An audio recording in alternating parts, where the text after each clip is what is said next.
Hello and welcome to my channel. Today, we're going to talk about the first human, from the formation of our very first species. Let's dive in.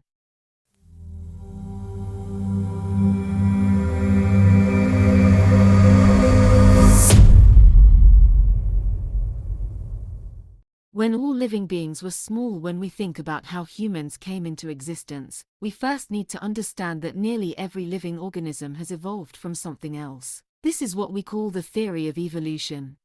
For instance, the earliest known form of life on Earth dates back more than 3.5 billion years.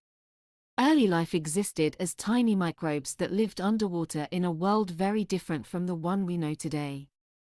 Back then, continents were still forming, and there was no oxygen in the atmosphere. Since then, life on Earth has changed dramatically, taking on various forms.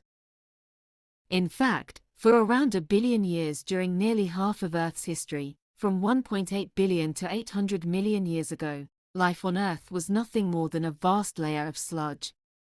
A long lineage. All living humans today belong to a species known as Homo sapiens. However, we are part of a long family tree called hominins, which includes ancient human relatives like Neanderthals, Homo neanderthalensis. Among these, Homo sapiens are the only surviving hominins today. Hominins first appeared millions of years ago, slowly evolving over an extended period. Dr. Ian Moffat, an archaeologist at Flinders University in Adelaide, Australia, says that when trying to answer the question, how did the first person evolve, we must first consider what we mean by person. It might sound silly, because when we pass someone on the street, we immediately know they're a person, not a dog or a cat.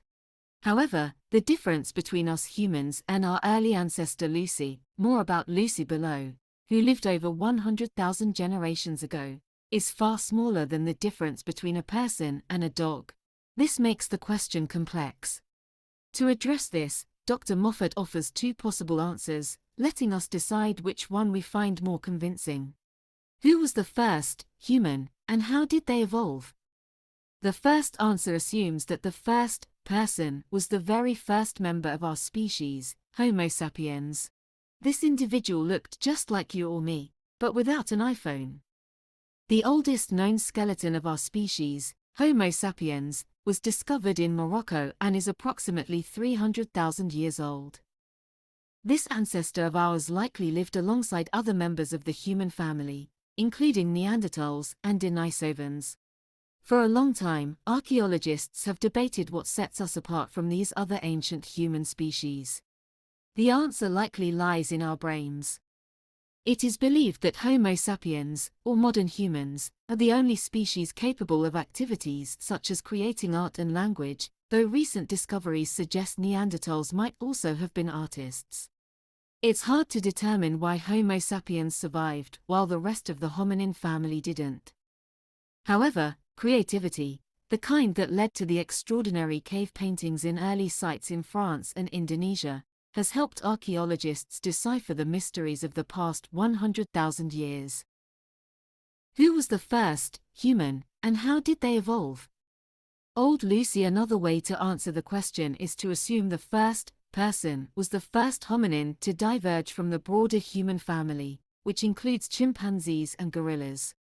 While it's impossible to say for certain who the first human ancestor was, many scientists consider Australopithecus afarensis, nicknamed the Lucy species, a good candidate. This species looked very different from us but could walk upright and use stone tools. The best example is the famous fossil skeleton known as Lucy.